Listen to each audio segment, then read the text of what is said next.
Hello and welcome back to 7 Minute Sessions with me, Sherry Crowley, 7 minutes or less of ADHD management tips. So today is the final day for this week of our mini trainings on motivation. Monday, we covered mindset and the spirit piece of motivation and how motivation comes after action, not before. I can never say that enough.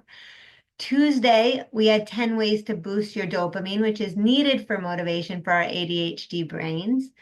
Wednesday, yesterday, we talked about 5 anti-dopamine habits, which are killing your motivation. And today we're talking about self-compassion. Back to the mindset piece, spirit piece, on the days or in the moments where you are unmotivated, where you didn't do the thing again. As I noted on Monday in my masterclass and a couple of weeks ago, all the tips and tricks I can possibly give you in the world may be useful, but they're not the key to managing your ADHD.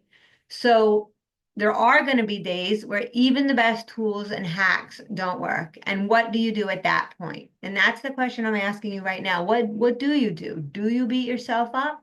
How do you talk to yourself when you've done it again?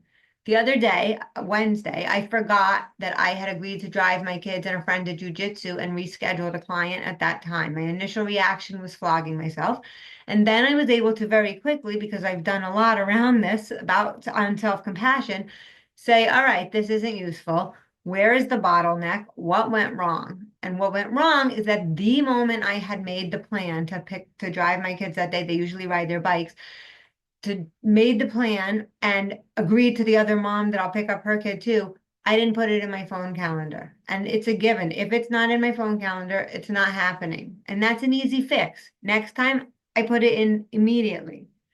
ADHD brains often carry guilt and shame. That's from the years of trying to fit ourselves in to the way we fit ourselves in the way we think into a society which operates differently. And there, of course, are some cultural and societal norms depending on where you are, which might be much more accommodating for neurodiversity. For instance, if I live in Spain or Israel, or when I lived in Argentina for 6 months, lateness is expected. It's part of it. You don't want to show up on time. There's literally no one there for an hour.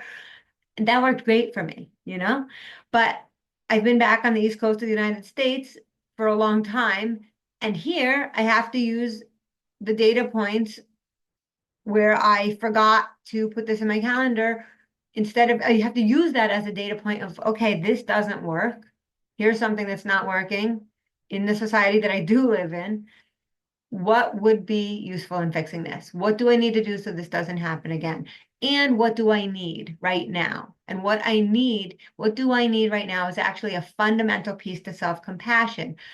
Okay, you've procrastinated again. You come up for air from scrolling your phone.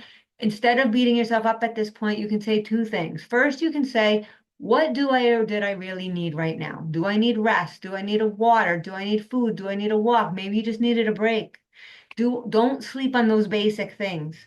And then, okay, I procrastinated again. So what is one thing I can do right now? You turn your phone back to grayscale. That's one thing. What's something I can do right now that a small step I can take toward accomplishing something? Is it I fold 5 items of the pile of laundry? I wash 2 dishes. I clear off my desk space for tomorrow within the limits of a 5-minute timer. Do one small thing after procrastinating. That's your reset moment. It doesn't matter if it's something that's going to change your life or change the world. It's a self-compassionate action.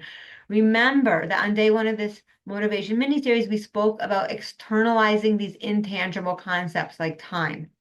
And this is one of those. Self-compassion is a set of actions, and doing one small thing, anything, after you've realized that you've procrastinated again or you fucked up again or whatever, is an action of self-compassion. Doing that small thing. That's why it doesn't even matter what that small thing is or how small it is. It's a reset, and that reset is an action of self-compassion. The other piece of self-compassion is to start noticing how you speak to yourself. Start noticing all the judgmental things you say to yourself or out loud. This sounds silly, but blah, blah, blah, blah, blah.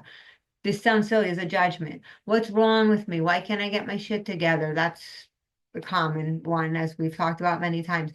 Start hearing how you speak to yourself and just notice. You don't even have to do anything in that moment. Just you don't have to do anything but notice. Notice and start noticing regularly how you talk to yourself. And then after you start noticing regularly, you say, is this useful? Is this useful the way is this doing anything?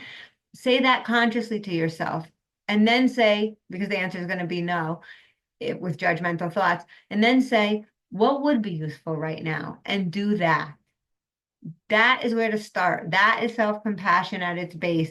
Because the one thing I guarantee you is that shaming yourself further will not motivate you. We all try it. I've tried it thousands of times. It doesn't work. And so every step counts when your motivation fails. Every little step. Like I said, turn your phone back to grayscale again. Say to yourself, what's one small thing I can focus on right now and do that? And that's it. We will be back. That's it, to start. That's the way to start self-compassion. So we will be back next Monday, Tuesday, Thursday, and Friday for our mini course on planning and organization. Have a wonderful Friday tomorrow and a wonderful weekend. Bye.